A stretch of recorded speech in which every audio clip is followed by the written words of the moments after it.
हमारे यहाँ अक्सर ऐसा होता है कि अगर कोई सामाजिक मंच है तो उसमें एक आदमी बीच में खड़ा होकर के ये कह देता है कि ये सामाजिक मंच है, इस मंच से राजनीति की बात नहीं होनी चाहिए।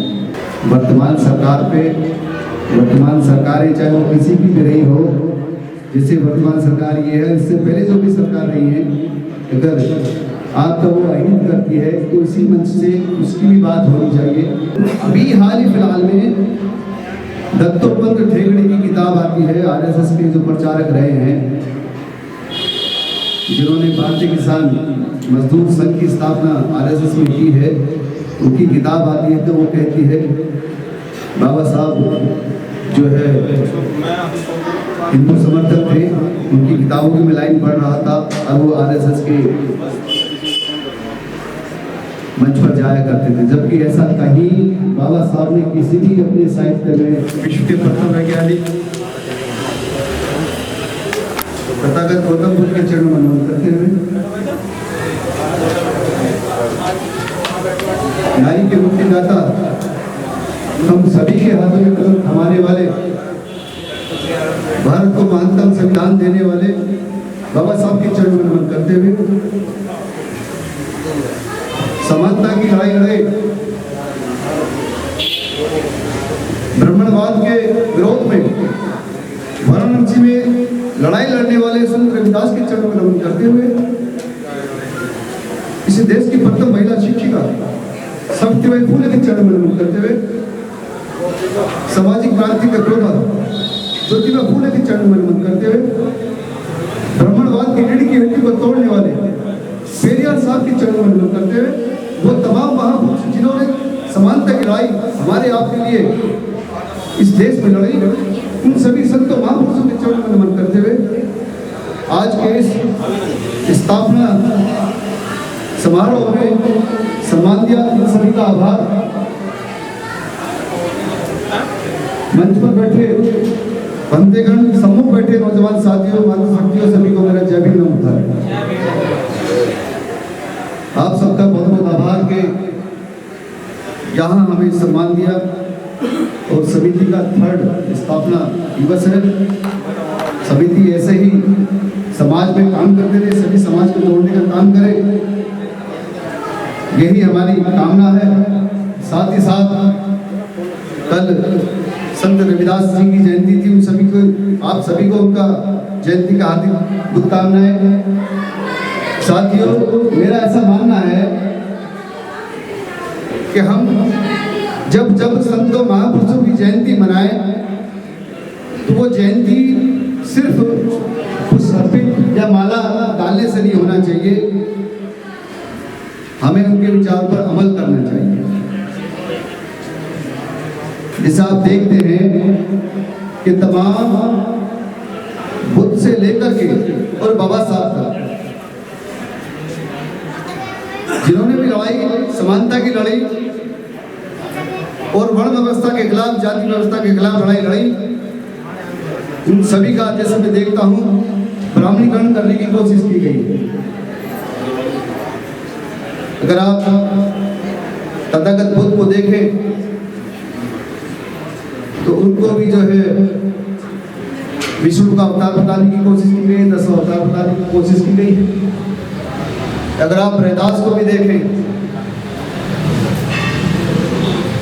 तो उनको भी जो है उनका भी ब्राह्मणीकरण करने की कोशिश की गई है।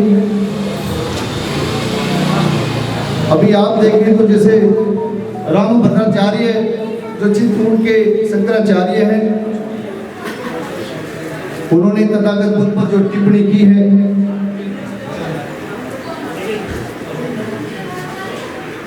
वो ऐसी टिप्पणी है जो शंकराचार्य की उपाधि लिए घूम रहे हैं, शायद उन्होंने बुद्ध का नाम सुना, बुद्ध को पढ़ा नहीं। अगर तथागत बुद्ध को पढ़ लिए होते तो ऐसी टिप्पणी शायद ना करते। तथागत बुद्ध के विचार ऐसे विचार हैं, वो आग है, अंगार है कि ब्राह्मणी व्यवस्था ना उसे निगल सकती है और ना उसे सहन कर सकती है। यही कारण है, अगर आप इतिहास देखते हैं तो वो बुद्ध को, संपूर्ण बुद्ध को नकार नहीं सकते। लेकिन अगर रैदास काल में आप आते हैं तो रैदास को स्वीकार करते हैं, लेकिन रैदास को भी इसलिए स्वीकार करते हैं, उन्हें भक्ति काल में डालते हैं। रैदास का जो अपना आंदोलन है, वो आंदोलन भक्ति का आंदोलन नहीं है, लेकिन ब्राह्मणी व्यवस्था ने उसे भक्ति काल में डाल करके हम सब लोगों को गुमराह करने का कार्य किया। रैदास का आंदोलन समानता का आंदोलन हुआ, जिसे ब्राह्मणी व्यवस्था ने उसे भक्ति का आंदोलन ईश्वरीय रूप से जोड़ दिया। इसलिए किंवदंती भी है, ब्राह्मणवादी व्यवस्था कहती है कि रैदास का पूर्व जन्म ब्राह्मण का जन्म था, जबकि ऐसा नहीं है। ऐसे ही अगर आप आएंगे, कबीर को तो ये कहते हैं कबीर जो है ब्राह्मण थे, जुलाई नहीं थी।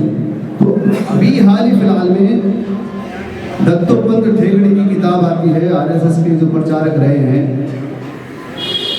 जिन्होंने भारतीय किसान मजदूर संघ की स्थापना आरएसएस में की है, उनकी किताब आती है। तो वो कहती है बाबा साहब जो है हिंदू समर्थक थे, उनकी किताबों की मैं लाइन पढ़ रहा था और वो आरएसएस के मंच पर जाया करते थे, जबकि ऐसा कहीं बाबा साहब ने किसी भी अपने साहित्य में नहीं लिखा है, बल्कि ब्राह्मणवादी व्यवस्था का विरोध किया है और साहित्य में। ये तो अच्छा कि हम सब लोगों ने पढ़ा है, इसलिए दत्तोपंत ठेंगड़ी की बात को स्वीकार नहीं किया जा सकता। अगर हम लोग ना पढ़ते तो हो सकता कि दत्तोपंत ठेंगड़ी की बातों को हम स्वीकार कर लेते। तो इसलिए मेरा ऐसा मानना है कि आने वाले समय में आपके संत महापुरुषों को वो ब्राह्मणीकरण का करेंगे। तो जब जब ऐसी चीजें आप, जैसे स्थापना दिवस आपकी समिति का है और लोग संत महापुरुषों की जयंती मनाते हैं, तो उनके विचारों का, उनकी विचारधारा क्या थी, इन सब पे आप जरूर प्रकाश डालें, कोई एक वक्तागण ऐसे जरूर हमको डालें, ताकि आने वाली हमारी जनरेशन को समझे, इस बात को समझे कि वो ब्राह्मणवादी व्यवस्था के खिलाफ लड़ाई। साथियों, ये तो बहुत सारी चीजें हैं और मुझे लगता है आपका भी कार्यक्रम सुबह 10 बजे शुरू हो गया होगा, मैं शायद आखिरी हूँ। और वर्तमान सरकार पे, वर्तमान सरकारें चाहे वो किसी की भी रही हो, जैसे वर्तमान सरकार ये है, इससे पहले जो भी सरकार रही है, अगर आपका वो अहित करती है तो इसी मंच से उसकी भी बात होनी चाहिए। हमारे यहाँ अक्सर ऐसा होता है कि अगर कोई सामाजिक मंच है तो उसमें एक आदमी बीच में खड़ा होकर के ये कह देता है कि ये सामाजिक मंच है, इस मंच से राजनीति की बात नहीं होनी चाहिए, ये सामाजिक मंच है, इससे धार्मिक बात नहीं होनी चाहिए। तो मेरा ऐसा मानना है कि हमारे पास ना तो इतने पैसे हैं कि हर महीने कोई मंच लगा लें, हर महीने लोगों को इकट्ठा कर लें।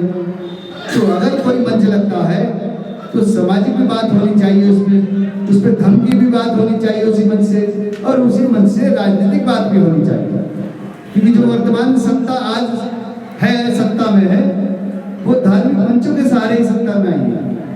इसलिए सभी मंच जब जब अवसर मिले तो आपको सभी चीजों पे, आर्थिक है, सामाजिक है, शैक्षणिक है, वर्तमान सत्ता है, उन सत्ताओं से हमारा कितना नुकसान है, दलित पिछड़ों का कितना नुकसान है, उन सब की चर्चाएं होनी चाहिए। अभी देखिए आप बजट देखिए, बजट 2021 का बजट है, अगर आप देखिए तो शिक्षा में 7,000 करोड़ जो है, 6 से 7,000 करोड़ का उसमें जो है कम कर दिया है। स्वास्थ्य का बजट है तो 137% जो सरकार कहती है, 137% हमने बढ़ा दिया है, 137 नहीं 4% उसमें बढ़ाया है। पर्यावरण पे बजट कम कर दिया है। बहुत सारी ऐसी चीजें हैं। तो हमें जब भी ऐसा मंच मिले, वर्तमान सत्ता से हमें कितना लॉस है, कितना नुकसान है, और खाली दलितों की बात ना करें मंचों से, दलित पिछड़ों, मुस्लिमों, सबकी बात करें जिसका नुकसान हो रहा है। अक्सर ऐसा होता है कि हम जब भी मंच मिलता है, जैसे राजनीतिक लोग क्या कहते हैं, राजनीतिक लोग कहते हैं कि दलित मुस्लिमों का गठजोड़ हराएगा, वर्तमान सत्ता को दलित मुस्लिमों का गठजोड़ हराएगा, तो पिछड़ों का नाम नहीं लेते। तो पिछड़े जो बैठे होते हैं तो वो समझते हैं हमारी तो बात कर ही नहीं रहे। तो इसलिए जब भी कोई कोई बात करे तो इन सभी जितना शोषित वंचित वर्ग है, इन सब की बात करें, किसी एक समुदाय की बात नहीं। तो इसी के साथ साथियों, थोड़ा लंबा बड़ा है इसी के साथ सभी को मेरा जय भीम।